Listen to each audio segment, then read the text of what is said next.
안녕하십니까. 조갑제TV 시청자 여러분, 저는 조갑제닷컴의 조셉별입니다. 오늘은 2019년 9월 17일 오후 4시를 가리키고 있습니다.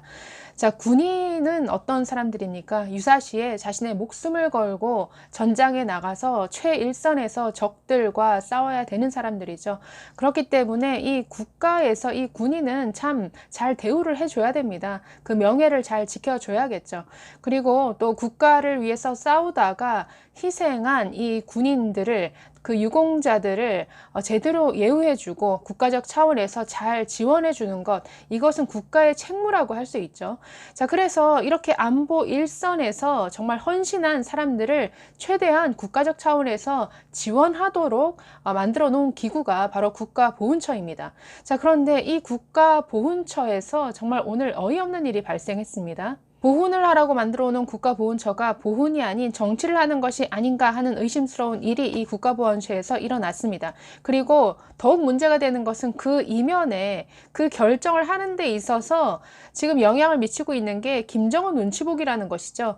김정은에 비위 맞추는 것을 어떤 국가의 최우선 과제로 삼고 있는 이 문재인 정부의 그러한 방침을 따라서 이 국가보훈처도 하지 말아야 될 결정을 내린 것이 아닌가라는 이러한 일이 발생하고 있습니다. 자, 문제가 된 것은 2015년도에 서부전선 비무장지대에서 수색작전을 하던 중 북한이 매설해 놓은 목함 지뢰로 인해서 양 다리를 절단한 이 하재현 중사를 국가보훈처는 최근 전상이 아닌 공상으로 격하하는 이러한 판정을 했다라는 것입니다. 자, 보훈처가 이렇게 결정 내린 게 지금 뒤늦게 알려졌는데요. 자, 지금 원래는 전상으로 판정해야 될 것을 공상으로 판정을 했다라는 것인데, 이 전상과 공상의 차이가 무엇이냐? 네, 전상은 이렇게 규정되어 있습니다. 첫 번째, 적과의 교전이나 무장 폭동 또는 반란을 진압하기 위한 행위로 인하여 입은 상해. 자, 두 번째는 전투 또는 이에 준하는 직무 수행 중 입은 상해, 이렇게 되어 있습니다. 네, 그래서 천안함 폭침 사건과 같이 수색 경비작전 수행하던 중에 북한의 도발로 이렇게 희생당했던 당시 희생자들에게도 전상 판정이 내려졌습니다. 자, 두 번째, 공상은 그럼 무엇이냐? 공상은 교육, 훈련 또는 그 밖의 공무로 인하여 입은 상해를 말합니다. 국가 수호, 안전 보장 또는 국민의 생명, 재산 보호와 직접 관련이 있는 직무 수행이나 교육, 훈련 중에 입은 상해를 말합니다. 자, 아까 전상은 적과의 교전이나 이에 준하는 직무 수행 중에 입은 상해를 말하기 때문에 이 하중사의 부상은 전상이 당연합니다. 그렇기 때문에 군에서도 하중사에 대해서 전상 판정을 내렸습니다. 그런데 이것을 보훈처가 뒤집었다라는 것이죠. 네, 이렇게 공상으로 판정을 뒤집은 것에 대해서 국가보훈처는 이렇게 변명했습니다. 군의 내부 규정에는 적이 설치한 위험물에 의한 상해 등의 조항이 있는데 국가유공자법에는 그러한 관련 규정이 없기 때문에 공상으로 판정할 수밖에 없었다, 이렇게 말한다는 것이죠. 그러나 아닙니다. 예를 들어서 수색, 경비 작전 중에 북한의 도발로 발생했다는 점에서는 목함 지뢰 사건이나 천안함 폭침 사건이나 같은 것이죠. 그래서 이 천안함 폭침 어떤 부상 장병들의 경우에도 전상 판정을 받았다면 이 하중사도 똑같이 전상 판정을 받아야 됩니다. 그리고 관련 규정을 얘기하는데 국가유공자법에는 이런 조항이 있습니다. 국가유공자 등 예우에 관한 법률 제4조의 전상 군경에 대해서 이렇게 규정하고 있습니다. 군인이나 경찰 공무원으로서 전투 또는 이에 준하는 직무 수행 중 상해를 입은 사람으로 규정하고 있습니다. 이 목함지뢰 사고가 발생했을 당시에 이 사건을 조사했던 국방부 그리고 유엔군 사령부는 합동 진상조사를 통해서 북한군이 군사분계선을 몰래 넘어와서 매설한 도발이다라고 이렇게 규정을 했습니다. 휴전선 DMZ라는 곳은 상시적으로 적과 대치하는 곳이죠. 우리나라는 휴전 상태입니다. 지금 전쟁이 끝난 상태가 아니라는 거죠. 그런데 북한의 명백한 도발로 인해서 다리를 절단할 수밖에 없었던 이러한 큰 부상을 입은 케이스에 대해서 공상이라고요? 공상, 교육 훈련 중에 입은 이러한 부상이다? 보훈처는 지금 누구 눈치를 보고 있는 겁니까? 북한 눈치를 보는 것도 정도가 있는 것이죠. 아니, 군에서 이 사건을 전상으로 판단했는데 국가보안처가 이것을 규정을 근거로 뒤집었다. 그런데 관련 규정은, 즉 천안함 폭침 사건을 전상으로 판단할 때나 지금이나 관련 규정에 어떤 변화가 없는데도 이 정권의 보훈처는 이 부상에 대해서 전혀 지금 다른 결정을 내린 것이죠. 네, 전상이냐 공상이냐 하는 것은 월 5만 원에서 6만 원 수준의 금전적인 혜택을 주는 것 외에는 별다른 차이가 없지만 이것은 명예에 관련된 것이죠. 군에서는 전투 중에 부상을 입었다라는 의미의 전상을 교전과 무관한 어떤 부상, 즉 공상보다 아주 명예롭게 여기는 것 당연한 것이죠. 이것은 군인의 명예를 추락시키는 일입니다. 네, 하재현 중사는 전역 직후인 지난 2월 1일 날 국가유공자 등록을 신청을 했습니다. 그리고 유공자 요건을 심사하는 보훈심사위원회 분과위원회가 있습니다. 이 분과위원회는 지난 7월에 법률적 해석에 이견이 있을 수 있다라고 하면서 이 사안을 심사위원회 본회의로 넘겼습니다. 통상적으로 공상이냐 전상이냐 여부에 대한 이러한 판단은 일반적으로 분과위원회에서 만장일치로 결정하는데 내부적으로 논쟁이 일어나서 이것을 상위 어떤 회의체인 본회의까지 넘겼다는 것이죠. 자, 본회의로 넘겨지면 나중엔 표로 결정을 합니다. 그래서 이 심사위원회 본회의가 지난달 초 열렸는데 지금 하 중사에 대해서 공상 판정을 내렸다는 것입니다.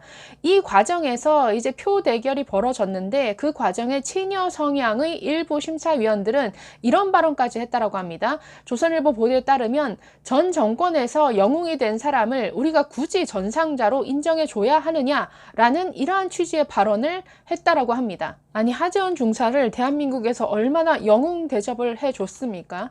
그리고 그러면 전 정권에서 북한에 의해서 희생당한 사람은 이 정권이 바뀌면 희생자가 아닌 게 됩니까? 어떻게 이런 일에서조차 우리 편이냐 남의 편이냐 이런 논리로 참 잣대를 들이대고 있는지 너무나 한심합니다. 그러면 전 정권에서 정말 국가를 위해서 목숨 걸고 싸웠던 그러한 장병들의 희생정신, 이것은 정권이 바뀌면 그 가치가 사라지는 것인가요? 그 가치가 변하는 겁니까? 자, 현재 보훈처의 보훈심사위원장은 민주당 출신의 정진 위원장이 맡고 있습니다. 그리고 성춘일 상임위원은 민변 출신입니다. 이 판정이 내려진 지난달 초는, 즉 8월 초는 피우진 전임 처장의 임기 후반이었습니다. 보훈처는 이와 같은 심사 결과를 신임 박삼득 처장 취임 이후인 지난달 중순에 이 하재헌 중사에게 이 결정을 전달했다라고 합니다.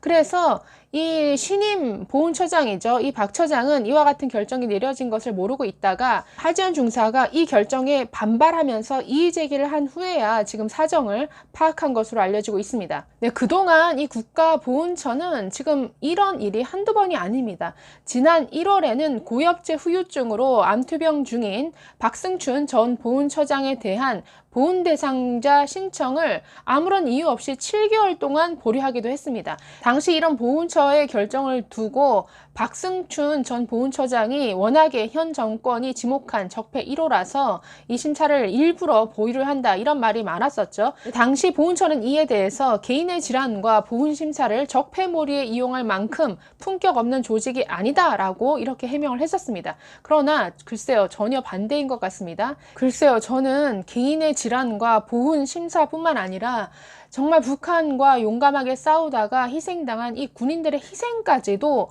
적폐 몰이에 이용하는 정말 너무나도 품격이 없는 이러한 정치 양아치들이 모여있는 이런 조직인가 하는 이러한 의구심이 듭니다. 네, 이 사건의 당사자인 하재헌 중사는 이번 보훈처의 결정에 불복해서 지난 4일 날 이의 신청을 했다라고 합니다. 이 하 중사는 조선일보와의 통화에서 이렇게 말했습니다. 보훈처로부터 공상을 통보받은 순간 내가 왜 공상일까라는 생각에 한동안 멍했다라고 했습니다. 그리고 저에게 전산군경이란 명예이고 다리를 잃고 남은 것은 명예뿐이다. 국가는 끝까지 책임지겠다라고 했는데 지금 저를 2번 죽이고 있다라고 이렇게 말했습니다. 이 하 중사는 목함지뢰라는 너무나도 치사한 이러한 방법으로 도발한 북한에 의해서 2 다리를 잃었습니다. 그 이후에 21차례나 수술을 받았다라고 하고요. 그러한 어려운 과정을 거친 이후에 현재는 장애인 조정 국가대표 선수로서 제2의 인생을 이렇게 살고 있습니다. 잠시 사진을 한번 보시면, 네, 오른쪽이 하 중사가 경기도 하남시 미사리 조정 경기장에서 훈련을 하고 있는 이러한 장면입니다. 그리고 이 훈련을 마치고 왼쪽 사진은 아주 훈련을 마친 이후에 힘겹게 혼자 힘으로 휠체어에 오르는 이러한 사진입니다. 네, 이렇게 힘든 시간을 이겨내고 저렇게 용기 있게 새로운 인생을 출발하는 이 서른 사람을 이 국가가 또다시 좌절을 시켜서는 안 되죠. 어떻게 이런 사람을 앞에다 두고 전 정권에서 영웅이 된 사람을 우리가 굳이 전상자로 인정해 줘야 하느냐? 어떻게 이렇게 모욕적인 발언을 할 수가 있습니까? 이런 식이면 누가 앞으로 국가를 위해서 몸과 마음을 바쳐서 충성하려 하겠습니까? 문재인 정부는 이런 것을 바라는 건가요? 군의 어떤 사기를 떨어뜨리고 정말 군인이 적과 아군을 정말 구분하지 못하는 상태로 만들어서 그야말로 당나라 군대로 만드는 게 그게 목표입니까? 네, 하재헌 중사가 나를 2번 죽이고 있다라고 지금 절규하듯 얘기하고 있는데, 네, 이 문재인 정부 빨리 사람을 2번, 3번 죽이는 일 빨리 바로 잡으시길 바랍니다. 네, 감사합니다.